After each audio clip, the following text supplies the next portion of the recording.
Blah blah blah blah blah blah blah. Final Fantasy XIV. Blah blah blah blah blah blah blah. World of Warcraft. Blah blah blah blah blah blah blah. WoW refugees. Blah blah blah blah blah blah blah. Battle for Azeroth. Blah blah blah blah blah blah blah. Final Fantasy XIV is gonna become bigger than WoW than when Shadowbringers launches. Blah blah blah blah blah blah blah. If Blizzard won't do the right thing, then Final Fantasy XIV should take WoW's spot as the top MMO. Blah blah blah blah blah blah blah. No. No. No, no, no. Not to pull another Luke Skywalker here, but, old Luke Skywalker anyways, but this is not gonna go the way you think. This is MultimediaJay Radio Style for Tuesday, June 4th, 2019. Let's start the show. MultimediaJay Radio Style.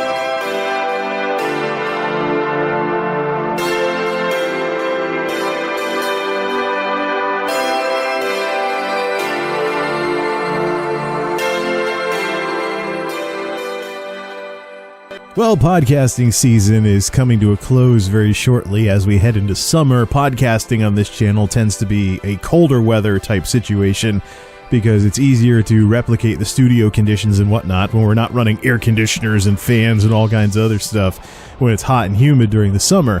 But there are a few more things that I want to talk about before hanging up the microphone for the season. One of them being what's going on right now with Final Fantasy XIV. We're going to continue our discussion about MMOs here in 2019, comparing the various MMOs that I've played, particularly ESO and Final Fantasy XIV today, especially in light of the rotten situation with World of Warcraft, Battle for Azeroth, and other stuff that's going on. So, we're coming up on the release of Shadowbringers, the next expansion for Final Fantasy XIV. I just got the notice today that my pre-order will soon be charged, and I don't know if I'll be playing Shadowbringers right on day one, because I'm currently stuck in the game. And that's one of the reasons why, right now, I prefer ESO over Final Fantasy XIV, and actually unsubbed from FF14 until Shadowbringers came out. As if playing catch-up in Final Fantasy XIV wasn't enough of a roller coaster earlier in the year, right now I have to run a dungeon to continue the main story, but I don't have the gear for it at level 70, so I have to grind other stuff to get the gear to continue the story when, it's annoying. Never mind the fact that a lot of dungeon runs in Final Fantasy often have questionable folks in pickup groups because, unfortunately, as much as Final Fantasy XIV is being lauded in this current day and age of BFA and the so-called WoW refugee crisis, I actually think that Final Fantasy XIV is going too far in the wrong direction, chasing after World of Warcraft's previous fame and whatever you want to call it. There are all kinds of disgruntled WoW players out there saying all kinds of nice things about Final Fantasy XIV. And there are people that are talking about, is Shadowbringers going to be where FF14 is finally bigger than World of Warcraft? And is Shadowbringers going to eclipse Battle for Azeroth? And are more people going to switch games and stuff like that? I'm not concerned about any of that. What people play is their own business. I'm very concerned, though, about how Final Fantasy XIV has basically picked up where World of Warcraft left off. If you rewind the clock just a few short years, it's not hard to come upon a time where MMOs consisted of two types of games, World of Warcraft and everybody else wanting to be the next World of Warcraft. There was no ingenuity and no original ideas at all in this entire genre. World of Warcraft was the dominant leader of the bunch and everybody else was trying to become the next WoW. The discussion was so narcissistic among the WoW player base that it wasn't a matter of World of Warcraft and other games, it was WoW versus potential WoW killers. And myself and some of the commentators talking about these types of issues at the time basically said, look, there's never going to be another World of Warcraft. There's never going to be a WoW killer that succeeds. Because everybody who wants to play a game like WoW is already playing WoW. So there doesn't need to be another one. It basically will only be a knockoff. No other MMO has any chance of being anything more than a WoW knockoff if they chase after World of Warcraft's success. And that was partially true. That is the way the game was played at the time. However, other MMOs started responding to WoW's dominance by trying their own things. You had Star Wars The Old Republic, which was turning heads because they were going so into the in-game cinematic side of things that people were saying, what is this? I'm subscribing to an MMO for Star Wars, and I'm getting basically a Knights of the Old Republic style single-player game inside my MMO. You look at Elder Scrolls Online, launched as basically a WoW clone, World of Warcraft with Elder Scrolls toppings or trimmings, so to speak. There were factions, the Aldmeri Dominion, the Daggerfall Covenant, the Ebonheart Pact. You couldn't explore the whole world at once. It was basically an MMO with little Elder Scrolls bits here and there, and the game floundered because everybody that wanted to play WoW was playing WoW. So all these games that were chasing after WoW were doomed to never be more than knockoffs. Until ZeniMax Online finally decided to throw a few brain cells at the issue and make this Elder Scrolls game more like other Elder Scrolls games with the one Tamriel patch, and the patch that finally made the PvE element of the world like an Elder Scrolls game. Go anywhere in the world, the monsters are leveled, the challenge is consistent as you progress through the levels and then champion points later on, but the experience became more like 50-50 Elder Scrolls and MMO, and maybe there can be some ways in future expansions and whatnot where this can swing towards maybe 75-25, where you almost can't tell that it's an MMO because the Elder Scrolls elements are so nicely expressed in the game that it's easy to get an Elder Scrolls experience out of ESO, similar to playing Skyrim Online, the very thing that people wanted in the first place. It's just all of these old, outdated YouTube videos and stuff, like the Angry Joe review, are always going to show people where the game came from, but you actually have to get into the game to see where it's gone. And then we have Final Fantasy XIV, a game that had to be redone all the way from the ground up once after the disastrous launch of the original game, which took too much influence from Final Fantasy XI and not enough influence from the way MMOs were operating at the time. Today, Final Fantasy is basically pulling a Star Wars, although they do have issues with not everything is voiced as far as dialogue goes in the game.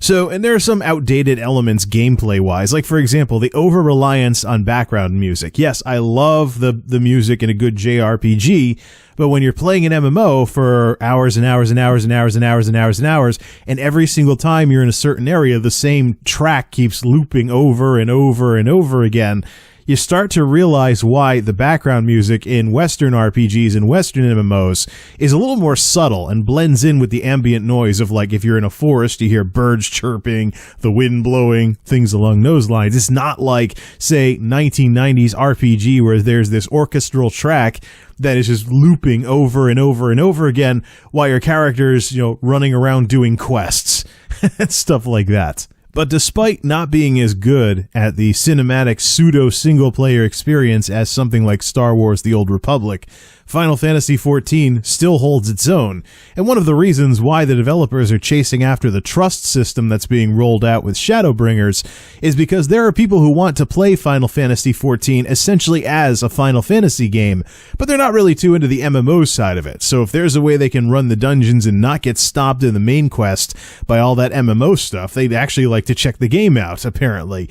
And I see where these people are coming from. It is very strong. The game does have a very strong story to it. But once you get into the MMO elements of it, that's where things go south really, really fast. Final Fantasy XIV has the whole thing going on right now with the disgruntled WoW players and the WoW refugee crisis, but I think very much that the developer team is chasing after World of Warcraft at its own risk, and that further chasing after WoW's heyday with Final Fantasy XIV does not help the game. And in many ways, it sets it up for failure. You think about, for example, the way dungeon runs go in Final Fantasy XIV. Dungeon runs in Final Fantasy XIV, which are mandatory to progress through the main story at certain points. Dungeon runs in Final Fantasy XIV are basically picking up where heroics in Wrath of the Lich King left off in World of Warcraft. For those of you that may have been around in the Wrath days, one of the big things that people didn't like about Wrath is that the heroics stopped being heroic. When heroic mode was rolled out in Burning Crusade, it was the hard mode at max level of the dungeons. So in the biggest cases, most extreme cases with Burning Crusade contents, the heroics were basically 5-man raids. The difficulty was equivalent to what you would get in a raid environment, but you were in there with only 5 people instead of a 10-man raid or a 25-man raid. So that was something that went completely in the other direction when Lich King launched. At its low point, the heroics that got you the blues, that got you in Naxxramas in Wrath of the Lich King, were far from heroic. They were basically anything but heroic. They were a pushover. You went in there, you blew through everything and AE'd everything down as quickly as you could because you just wanted to grind, get your badges, get your gear, try and get into raids as soon as possible, get enough blues to start running Nax, at least until the catch-up mechanics came out that let you bypass all of this. But it was not a very good experience because in many cases, a lot of these heroic dungeons that I was involved with at the time, they had big tie-ins to the main story of the expansion. But a lot of times you just queue, especially when Dungeon Finder came out, you would just queue up for heroics, you'd grind away, and you'd be bouncing from dungeon to dungeon to dungeon. And in some cases, you would actually go to a dungeon without actually going to, knowing the story behind it.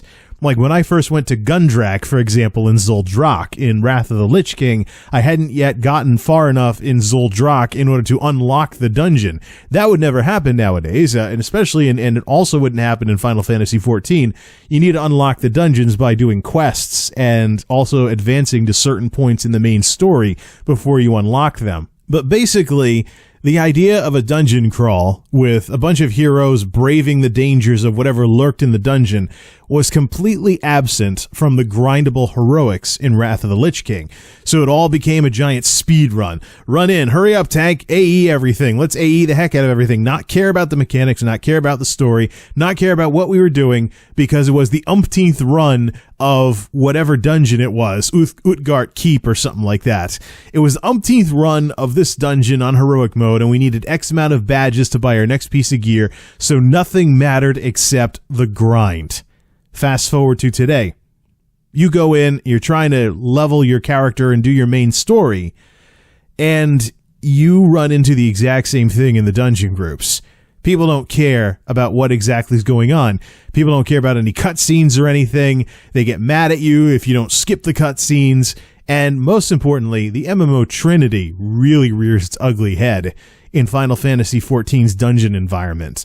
As a healer, you better hurry up and just spam heal, spam heal, spam heal. Oh, in some cases, if you know what you're doing, you can sneak in some damage.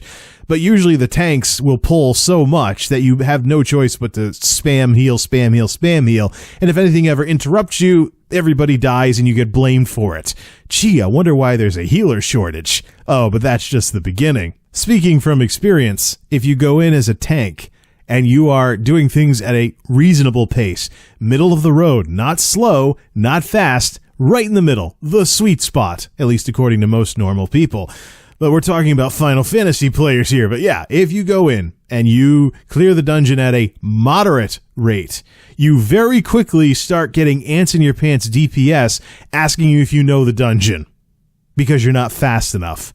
You don't want to stress the healer out. Hey, do you know the dungeon? Have you ever done this before? You're too slow. And then the biggest ants in pants DPS will start pulling extra mobs and then blame you for being a bad tank if you don't pull the aggro off of them when they decide you're too slow and they pull extra mobs because they think that'll speed things up when you pull an entire room at once and then you stand there with the healer stressed as heck spamming heals and everybody else slamming people with damage limited AoEs because the AoE in Final Fantasy XIV is damage limited so that single target spells and single target attacks still make sense to use. So, it's Lich King Heroics 2.0. Hurry up, hurry up, hurry up, rush, rush, rush, hurry up, rush, hurry up, hurry up, hurry up. Putting the run in dungeon run. Or should I say, the dungeon run is more run than dungeon. So, that is the path that Square Enix is chasing after by continuing to chase after WoW's heyday. Because in the heydays of 12 million subs, that's what running dungeons was like in Lich King. The dungeons didn't matter. They were more run than dungeon. The game itself, the immersiveness of the world, what exactly was going on in Azeroth, did not matter. It was more about the metagame than the game itself. And then, of course, the MMO Trinity, with all of its accompanying finger-pointing and lack of teamwork, because you create an environment where, oh, that's not my job. Everybody died. It's the healer's fault. The moms didn't stay in the same spot. That's the tank's fault. It's not my fault. Nothing's my fault as a DPS. Yeah, MMO Trinity baggage doesn't need to be a thing. And that is one of the reasons why I prefer ESO. Let's take Elder Scrolls Online, for example. The one and only cemented MMO Trinity role in the entire game is the tank. The tank requires a high health pool and the damage resistance cap of 33,000 physical and spell resistance. The other roles have substantially more overlap. The DPS and healing has plenty of overlap, and there's healing overlap with everybody. Of course, I don't think tanks are going to want to bust out a resto staff if, say, there's a lot of damage going on and they have to swap and do a little bit of secondary healing. But because Elder Scrolls Online has the restoration staff as a weapon that everybody in the game can equip, and it gives you healing skills, in an event where you have to swap over and throw a few heals, all you have to do is set your resto staff and all of its skills on bar number 2. So do whatever you're in the dungeon for on bar 1, like DPS, ranged, magic, whatever, and then switch to resto staff if things get tough.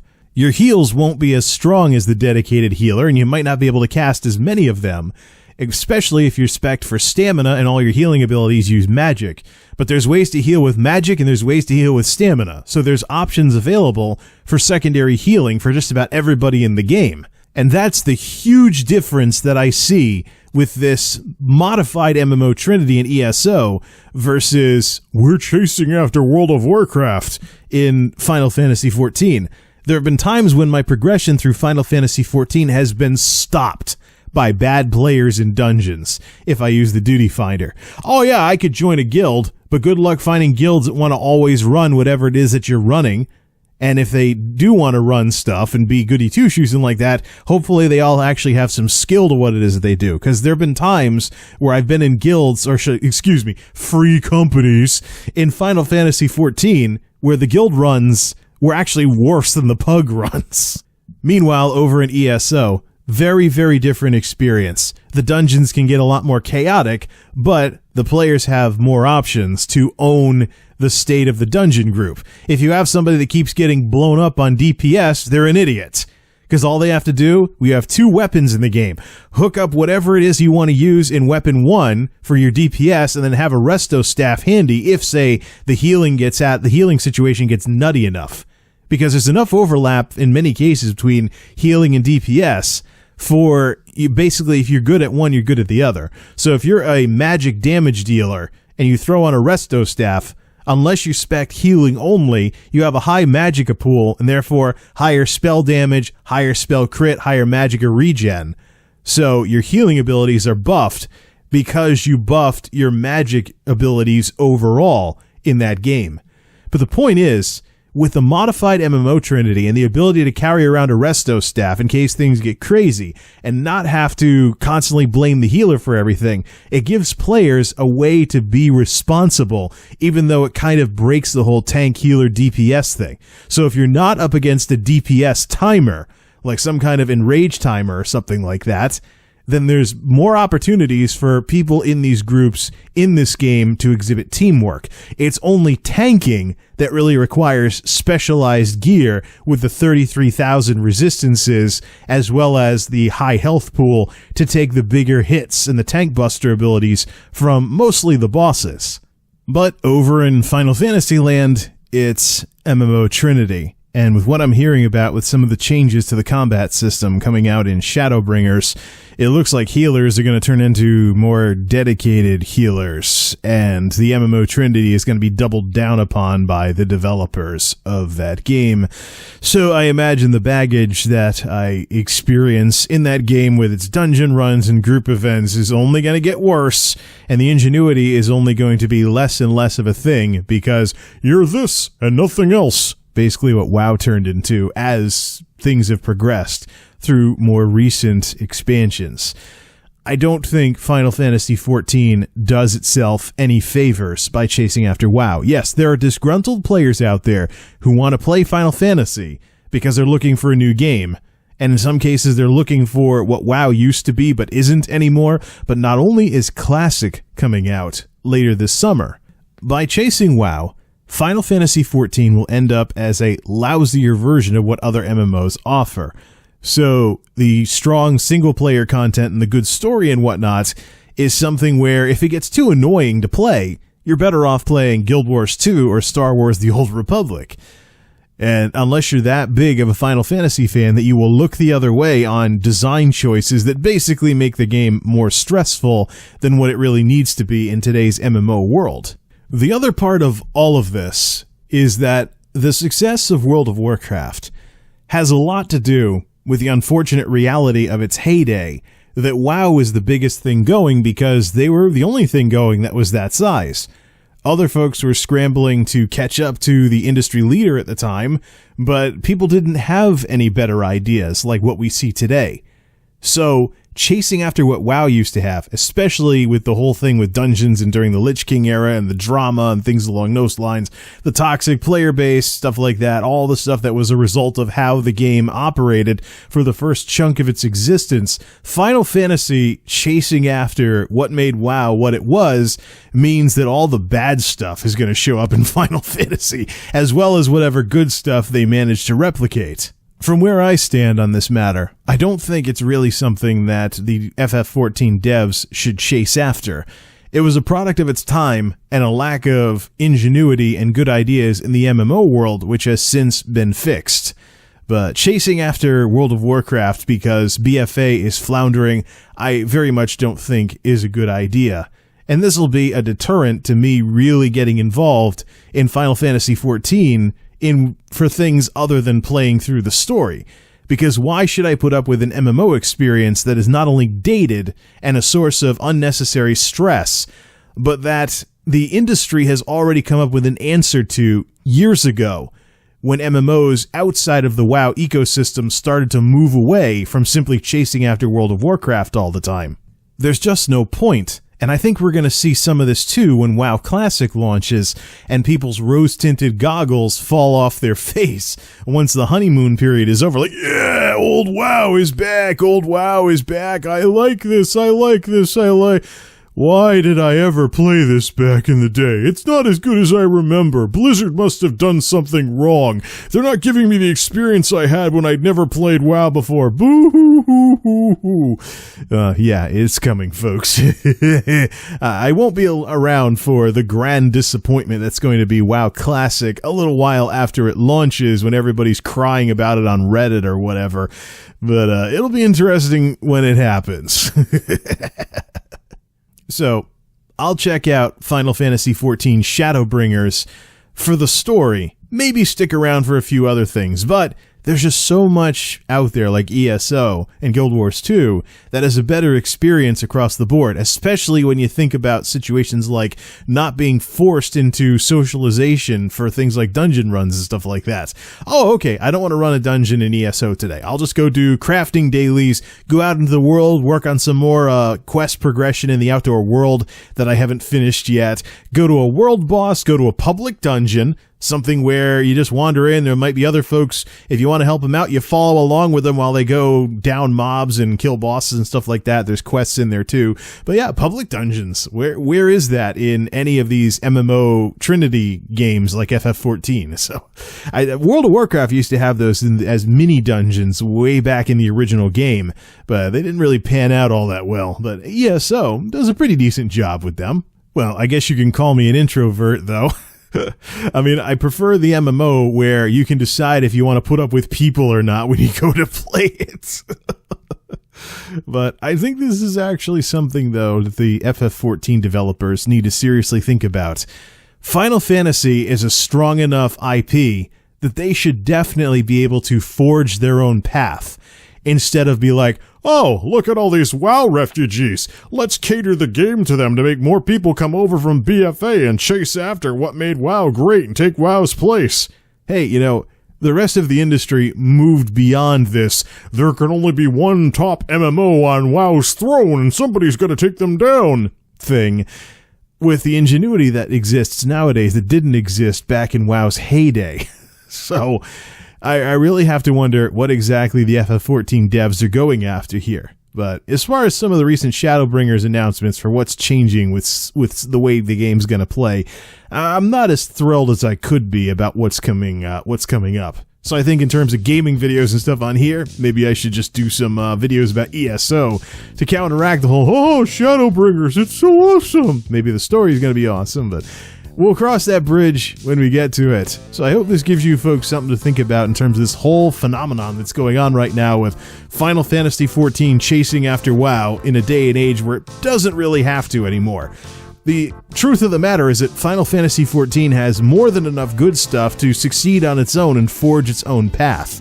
Chasing after WoW, in a way, is like chasing after the past. And when you think about what things were like during WoW's heyday, with 12 million subs back in Lich King, I am not so sure that the past is really worth chasing. This is MultimediaJay, signing off. Thanks for stopping by.